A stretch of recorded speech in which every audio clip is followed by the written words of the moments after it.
Hey team, welcome to another Building Better Baseball timeout. In today's timeout, we're talking about the levels of pro baseball and the entire system of minor league baseball that draft picks have to go through in order to get to the majors. Because you don't go straight from the draft pick to the majors, you have to go through the minor league system, and that's what we're covering in today's timeout.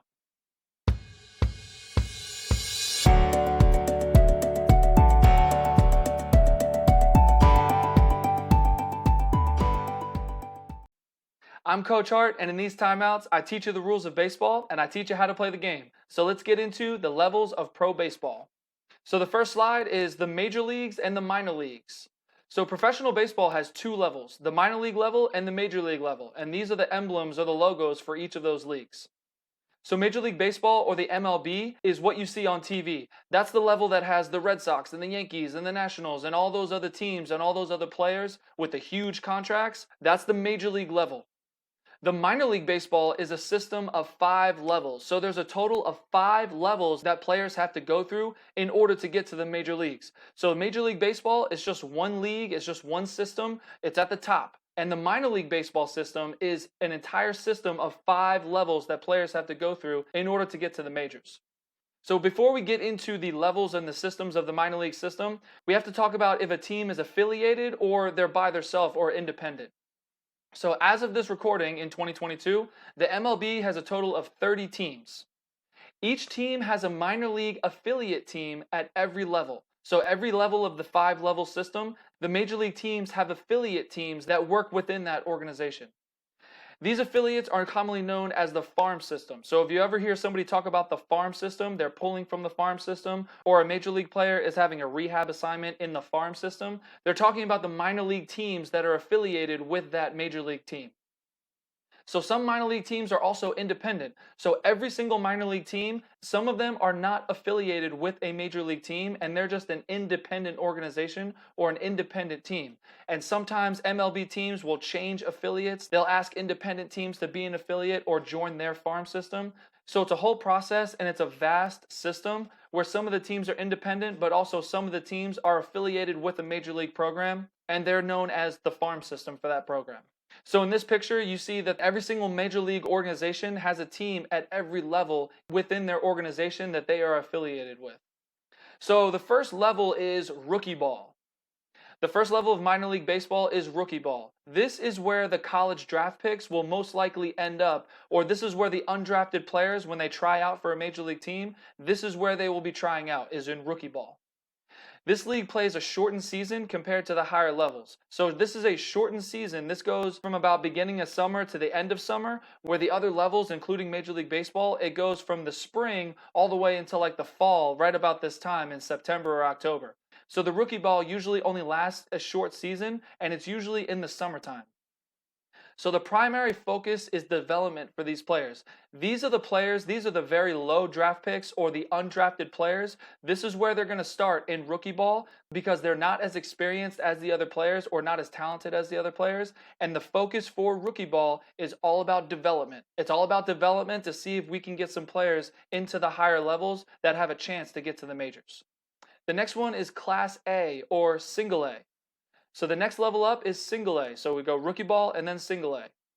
This is the level that players in rookie ball advance to when they're called up. And more talented players, they can skip rookie ball and sometimes they go straight to Single A. So if you have a higher draft pick that went in the first maybe like 5 rounds, they might start at Single A. It all depends on how talented you are. Some players who are more talented than others, they will start at Single A and they will skip over rookie ball. And the last thing for the Single A, this is more about development as well. So the rookie ball is all about development, and as is Single A, but it's more development for the higher talented players, as we said before. So the next one is a Class A still, but it's High A. So the Class A, the Single A, is broken up into Low A and High A. So the second tier of Single A is called High A.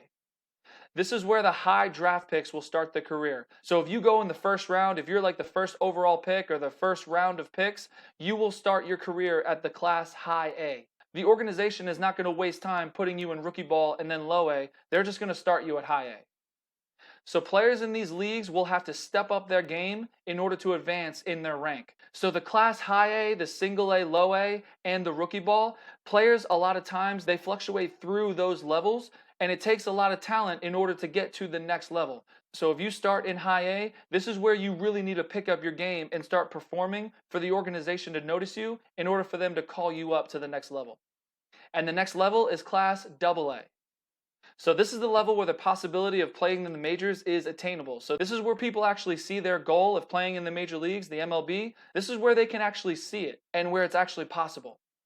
This level is more for prospects to play each other rather than MLB and minor league veterans. So what do I mean by that? The AA system or the AA level is all about prospects playing each other in order to advance to the next level. The organizations, the major league organizations, are not going to put their veteran players who they pull down to the minors, they're not going to put them in AA. They'll most likely put them at the next level, but the AA specifically is for prospects who have not been to the major leagues, for them to play each other and for them to really show off their stuff, to see who's talented enough to make it to the next level and possibly play in the majors. So the class AA is where a lot of great players sit if they don't advance to the next level or major leagues. So class AA is all about prospects playing each other, and the major league team or the organization, they're not going to use the AA system to bring their players to and from the minor leagues to the major leagues. So the last one is class AAA. So players are one stop away in AAA. The AAA level is the highest level of minor league baseball. Major league clubs use these teams in a variety of ways, so including rehab assignments. So if they have a major league player who is on a rehab assignment, let's say they got Tommy John surgery and they need to pitch some games, they will send them down to the AAA level to just get some work in to play against these minor leaguers, and that's how they get their rehab assignments. So the major league organizations, they use the AAA level to do rehab assignments for their players before they're ready in order to prepare them to get back to the majors. So there's a lot of times where you will see a big name such as Bryce Harper or Juan Soto. If they're going through a rehab assignment, if they had surgery or they're injured, they will send them down to the AAA level just to get some work in order to prepare them to get back to the major league level. And also playoff roster expansion. That's another reason. So in Major League playoffs, you're allowed to expand your roster from a certain number during the season. You're allowed to expand your roster and take on extra players for playoffs. The Major League organization will pull from the AAA level, from their AAA affiliate, and they will expand their roster based on their AAA affiliate. So the AAA and the Major League level, they work together a lot to send players down for rehab, to pull players up for playoffs, and they pull and send different players to different levels within the AAA and the Major League level. Whereas, as we said, the AA level is for the prospects who haven't been to this level yet, for them to play each other and to really show off their stuff, to see who's talented enough to get to the Major League level. The Major League Baseball. This is the baseball that you see on TV, or the MLB. It's also known as The Show. If you ever hear anybody talking about The Show, and there's actually a video game called MLB The Show, that's what it's called. People refer to Major League Baseball or the majors as The Show. The MLB is the American Professional League for Baseball.